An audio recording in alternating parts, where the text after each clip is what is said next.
colonies have undergone a disturbing transformation.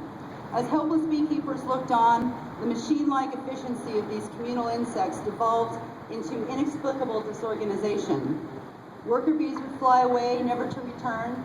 Adolescent bees wandered aimlessly in the hive, and the daily jobs in the colony were left undone until honey production stopped and eggs died of neglect.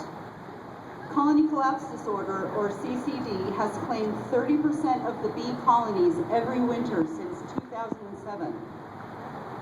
If bees go extinct, the loss will trigger an extinction domino effect because crops from broccoli and apples rely on these insects for pollination. In the last 6 years, more than 10 million beehives have been wiped out from this disorder. This destruction has serious implications on worldwide ecology and economy.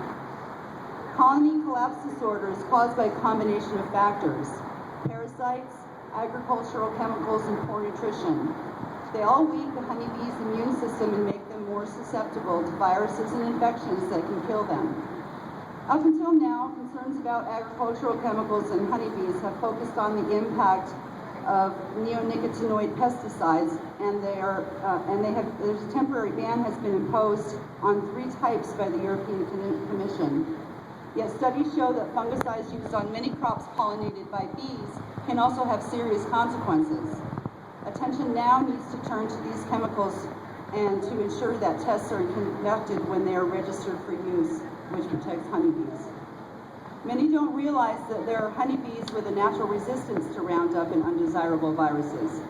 These bees were illegally confiscated from a beekeeper in Maine.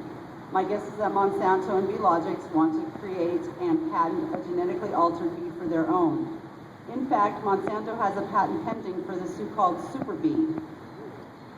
To add insult, Monsanto held a honeybee health summit at its headquarters in St. Louis, Missouri. Only biotech companies were invited. But Monsanto and other biotech companies have a solution for that.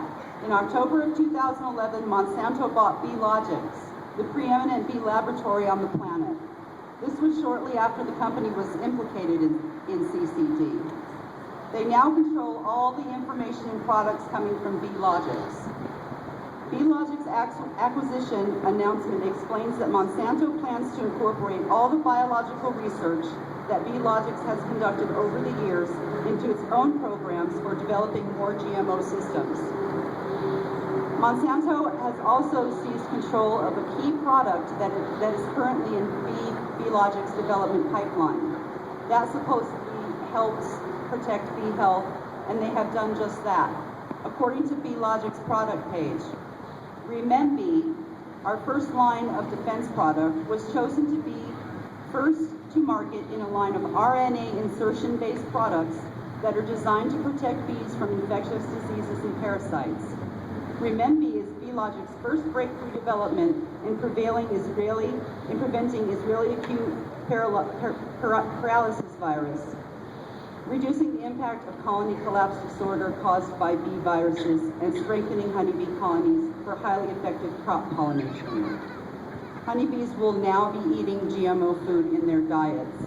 This, of course, means that most commercial honey will be heavily tainted with GMO.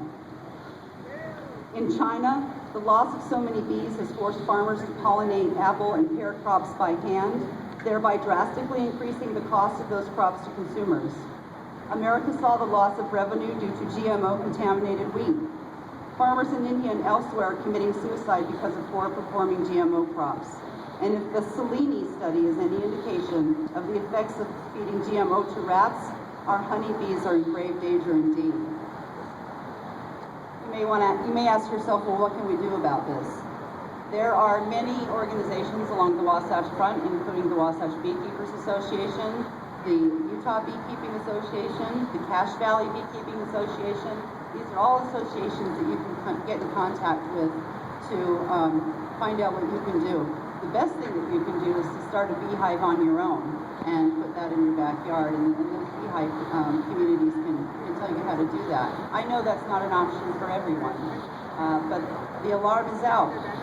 Commercial honey is probably going to be heavily tainted with GMO from now on, so that's a sad story. But that's all I have to say. Thanks for coming.